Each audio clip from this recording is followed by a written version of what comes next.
Hi YouTube, it is Seeking Mini-Me VSG here, also known as Tiffany, and I wanted to do another video. My first video somehow got deleted, so I wanted to do another video that kind of goes over why I chose VSG. So I feel like that's a popular question. It's definitely something that I was searching for and trying to look for more information on myself. So yeah, thought that would be a good video to make. Kind of go over my reason for choosing the VSG over the gastric bypass, because before my first visit, that was the two surgeries that I was kind of deciding behind. I wasn't interested in getting the lap band, just with the complication rate and the success rate, and I just didn't feel like it was a good fit for me.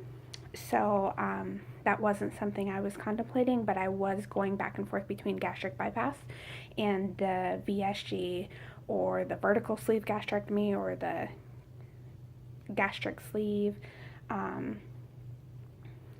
Yeah, so that is what I was kind of going back and forth on. So I just wanted to do hopefully a quick video on the information that I found out about those two surgeries, as well as why I ended up choosing the VSG.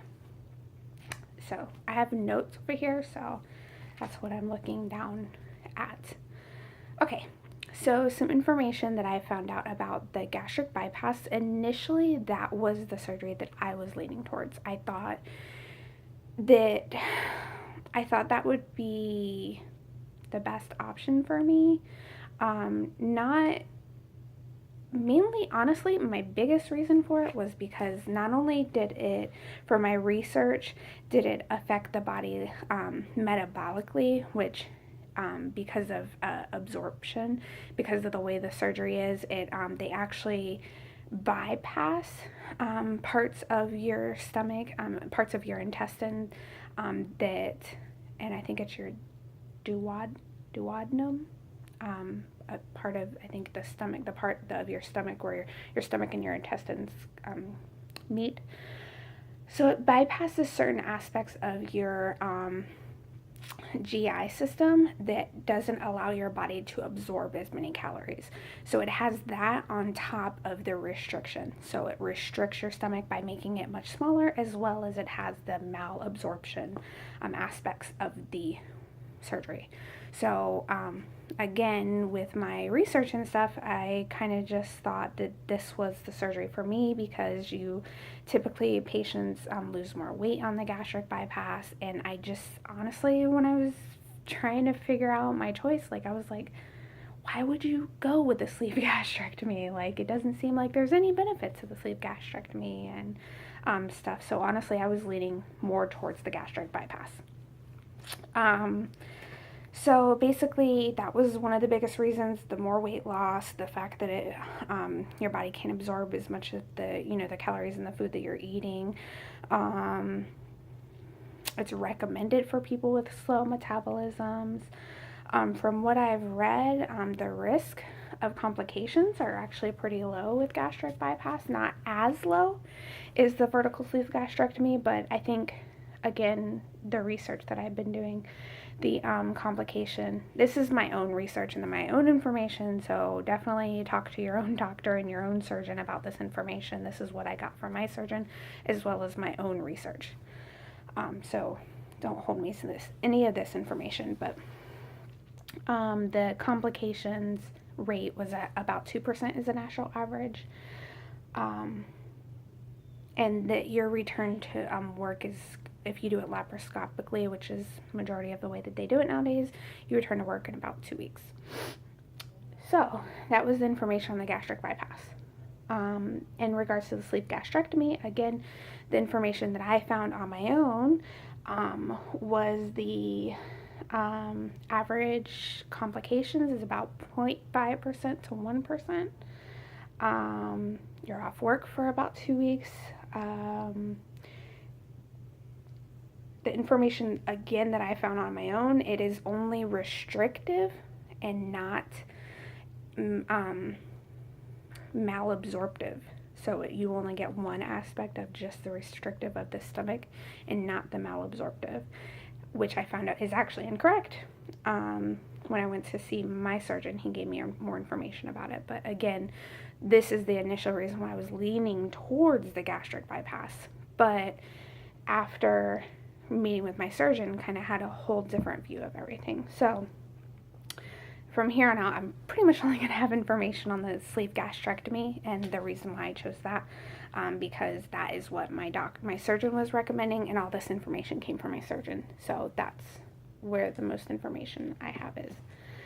Okay, so my surgeon verified that the national average for complications for the sleeve gastrectomy is smaller than the gastric bypass, and he did say that they were about 0.5%, 0.5% to about 1%.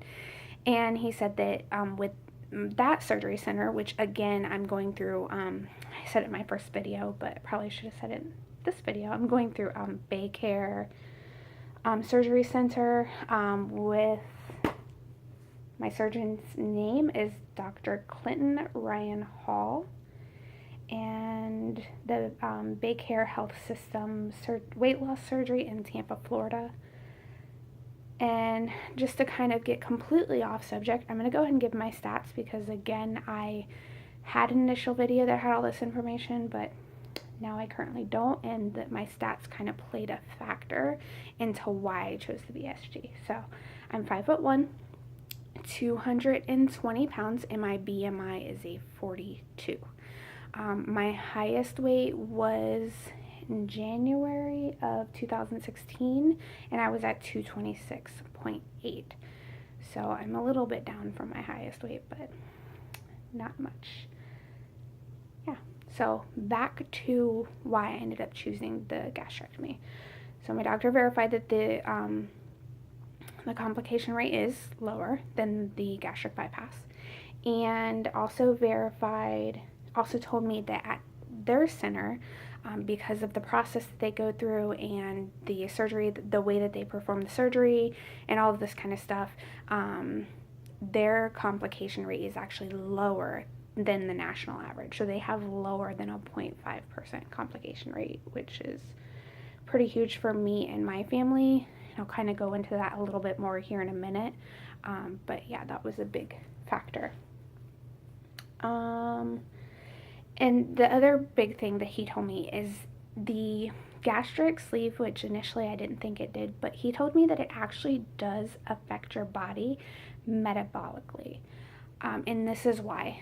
So he drew this picture up on the whiteboard, and he said, okay, here's your stomach, and cut out okay, so this is where we would cut it, and now you're going to have a stomach that looks banana shaped. He's like, this stomach back here that we're going to be cutting and removing, that part of the stomach is actually responsible for producing hormones that are responsible for your appetite, so for how hungry you are and how often you get hungry, as well as storing fat, and a couple other things that I can't remember exactly, but I know those were the two big ones that stuck out to me. He said that that part of the stomach is responsible for those things. So it does affect you metabolically, because when they remove that part of the stomach, then you don't have those hormones being produced that are going to help your body to store fat and that are going to make you hungry all the time. And that's the reason why a lot of people that have the VSG,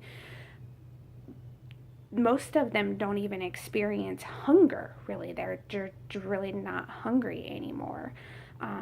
They have mental hunger, which is something totally different, but they don't have any physical hunger.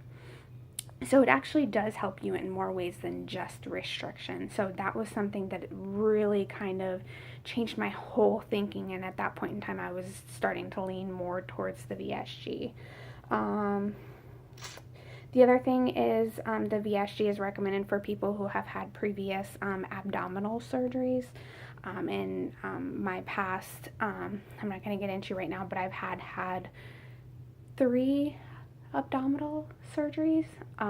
So he said that he wouldn't know until he, got in there, but there was a chance because of that. Because of scar tissue and stuff like that and other issues I've had, I might not be able to get the gastric bypass laparoscopically. So VSG is something that they recommend for people who have had previous abdominal surgeries. that can be done laparoscopically even in those cases. It's also a surgery that's recommended for people who don't have a lot of weight to lose. People are very successful, they find, with a VSG that don't have, like 200-300 pounds that need to be lost to get in the average range.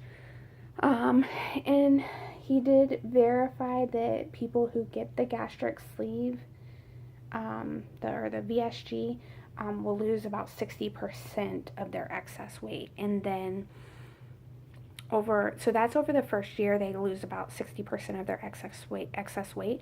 And then over a 5-year period of time, they remain losing, I think it was like, it was 65% of their excess weight in the first year. And then over 5 years, they remain, with their weight gain over the 5 years, that they remain at a loss of 60% of their excess weight. So with the VSG, they averagely don't gain more than 5% of their excess weight over a 5-year period of time.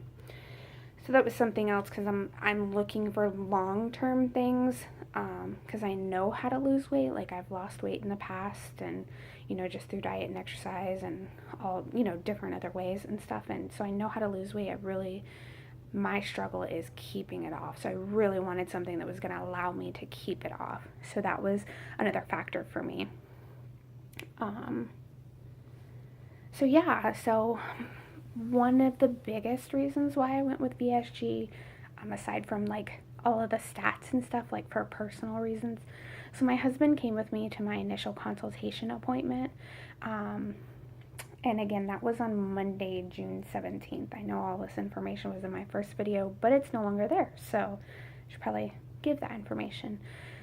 So, my husband went with me on that, to that visit, because this is something that, I've been with my husband since I was 14, so, God, how long has that been? I'm 32? 15 years, let's say, give or take, and, he's seen me. He's seen me at my worst. He's seen me at my bed. He's seen me at my worst, at my best. He's seen me go up and down with my weight and all over the place. And, he's stuck with me through it all. So this is something that I really wanted him to be on board with. I really want his support. I feel like I'm going to be more successful if he's on board with me. So I asked him if he would go to the appointment with me, and he was more than willing to. So, one of the reasons why I love him. So anyways, he went to my appointment with me, and he was very, very worried about gastric bypass. He was not really so much on board with that surgery, not because he didn't want me to lose weight he didn't.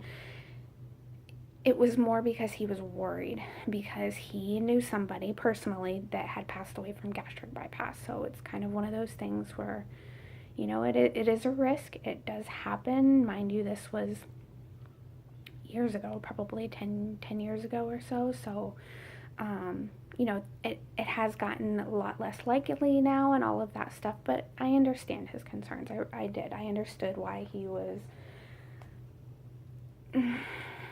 worried about that, because it is definitely a risk.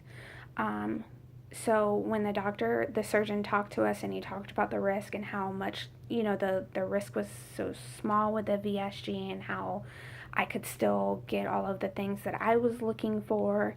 And my husband was a lot more on board with the VSG than the gastric bypass, again, because he had just had, an experience of a friend, somebody he worked with that had passed away, and, that really scared him. Like, he didn't, he doesn't want me to die, so, over weight loss. So I get that.